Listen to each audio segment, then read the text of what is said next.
Vairākus gadu desmitus Ogres Ausekļa prospekta daudzdzīvokļu māju iemītniekiem pa logu paveras pilsētas vidē neraksturīgs skats.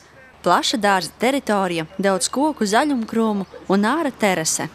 Māja, kas celta pagājušā gadsimta 30. gados, jau vairākās paudzes ir Žiharu dzimtas īpašums.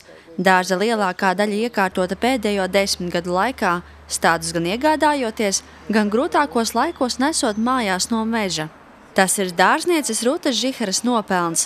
Mierīgā sakoptā vieta ir viens no Ogres novada pašvaldības lepnumiem un laureātiem sakoptāko namīpašumu konkursā. Zināmā mērā iedrošina ne tikai sakopt vidi, kurā mēs dzīvojam, bet arī iedrošināt cilvēkus palepoties ar to, ko mēs darām, ko viņi dara. Jo bieži vien jau šie nama īpašumi tiek sakārtot pat ar tādu, var teikt, ne ar lielu naudu, bet tieši ar darbu un izdomu. Un man gribētos, lai cilvēki tā atdzīvojas un pastāst citiem par savu darbu. Ja? Konkursā piedalās dārzi, kas atrodas Ogres pilsētas, Ogresgala un Ciempes teritorijā. Skaistāko dārzu un īpašumu turētāji tiek sumināti jau 5. gadu.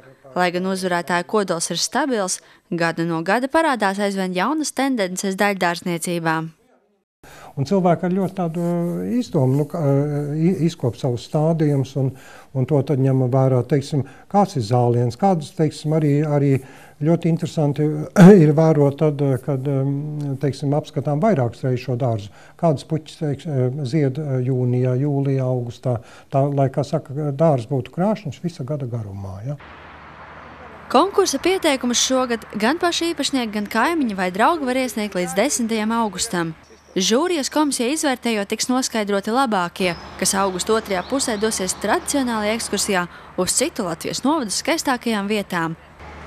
Laura Liepiņa, Zanda Tereško, Ogres televīzija.